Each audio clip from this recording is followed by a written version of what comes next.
summarise the important aspects of the history. So Mr. Andrews is a gentleman who's had a known diagnosis of asthma since he was a young boy, which has been very well managed for the majority of his life, simply using salbutamol as and when needed. But he reported over the last 2 months having an acute deterioration in his function. He reported sort of constant feeling of a tightness around his chest, a worsening nocturnal cough. Initially, this seemed to improve with some inhaled corticosteroid therapy. However, after just a couple of weeks, things deteriorated again, and it's clearly having quite an impact on him, given the fact that his wife's had to move out of the bedroom because his nocturnal cough is that bad. What are the potential causes of a worsening of his symptoms? So he does work as a painter and decorator, so is aware that that sort of industry will be around quite a lot of particulate matter, we're thinking like sanded wood and things, but also some quite irritant vapours in the form of solvents and paints, which I could well imagine would make his asthma worse. Interestingly though, he did mention that he's been doing this job for many years and he normally wears a mask when he's in those environments, and that didn't normally cause any issue. Thinking about his home life, he did mention that over the last 3 months or so there have been worsening problems with damp, which the council are trying to work on, and that does tie in with the duration of symptoms. Things have been particularly worse over the last 2 months. So I would wonder if his deterioration is actually a reaction to mould, possibly. What investigations do you think are important? Whilst his history is very much in keeping with the worsening with asthma symptoms, I think a chest x-ray would be valuable just to make sure there were no changes which weren't in keeping with asthma. I think peak flow would be valuable, so we can actually see what his function is in clinic today, while he's complaining of a tight chest. But I think a peak flow diary is important, because this will show us sort of how it might change during the day, but also whether or not it's worse at home or at work.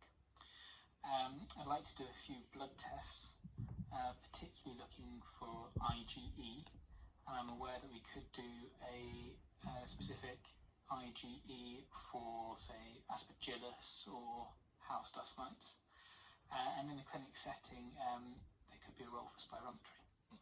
You mentioned blood tests looking for allergies and specific allergies for aspergillus, but within the routine blood test that you might do, is there anything specific that you would look for within that might be related to asthma? I think on a full blood count, I'd be interested to know what the eosinophils were, because obviously if they were raised, that would be in keeping. Yes. The peak flow diary is clearly very important in asthma.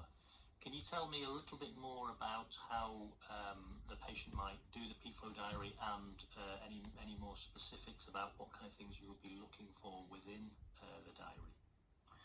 So the first thing I'd want would be to, well, I suppose, know his height, so I could calculate what his predicted peak flow should be. I think it'd also be good to contact the GP, see if they had any historic records of what his baseline peak flow might be before the worsening 2 months.